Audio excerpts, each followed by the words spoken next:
as Professor Parmeshwaran said, civil service is not the place for making money. There are several opportunities for young people to make huge salaries outside the civil service, and that is not an attraction.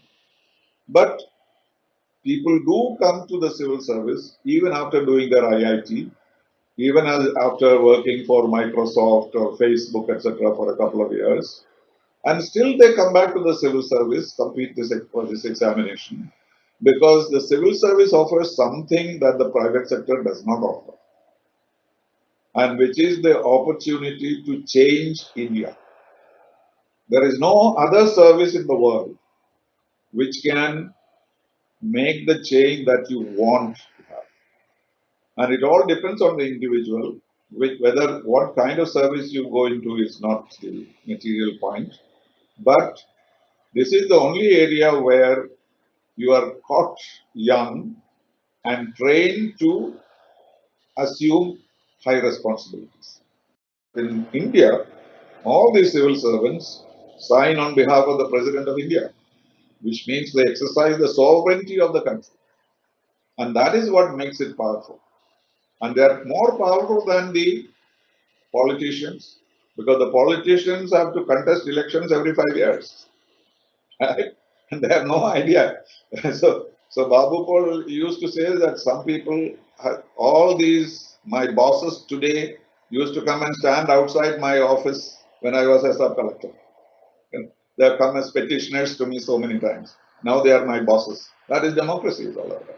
But they will go after 5 years. But you will continue 37 years. So getting into the civil service, you are able to do much more for the country than even a politician can do.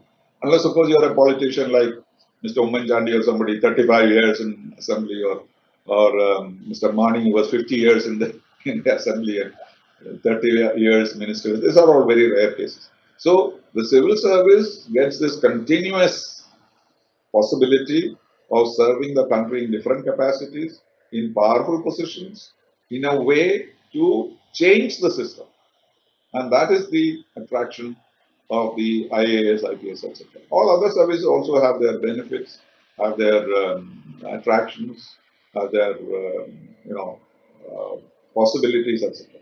What you have traditionally in the society, if you want to gain that back, the best is to put your youngsters into the civil service. It's a very legitimate and very lawful and very desirable proposition that communities can make.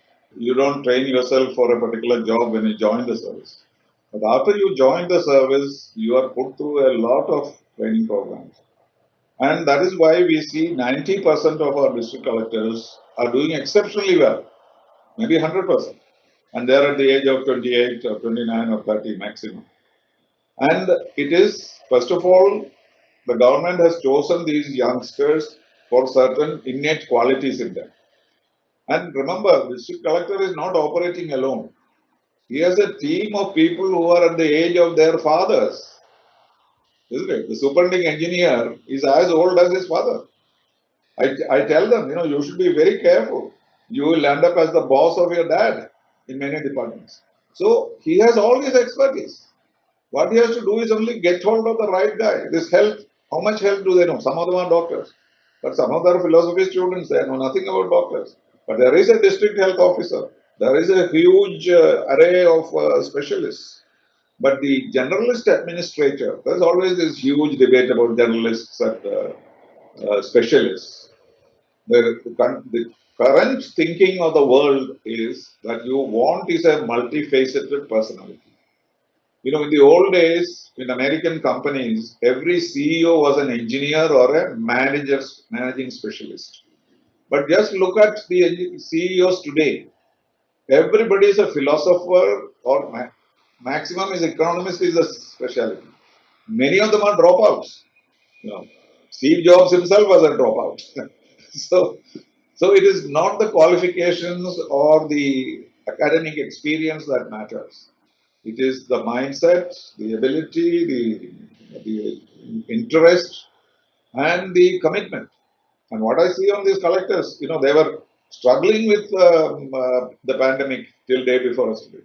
But yesterday, with the same masks, are they struggling with dead bodies, pulling them out of a crashed plane? They cannot say, oh, I don't know anything about planes, so I'm going home. I'm a specialist in health. It's not like that. So the total commitment that people have and the makeup, and that is where this examination comes. Integrity, honesty, ethics. Ethics is a paper in the civil service examination. Because there's a joke going by it.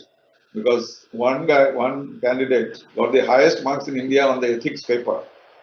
And then he went and took the UPSC examination again to improve his grades. And then he was caught for copying.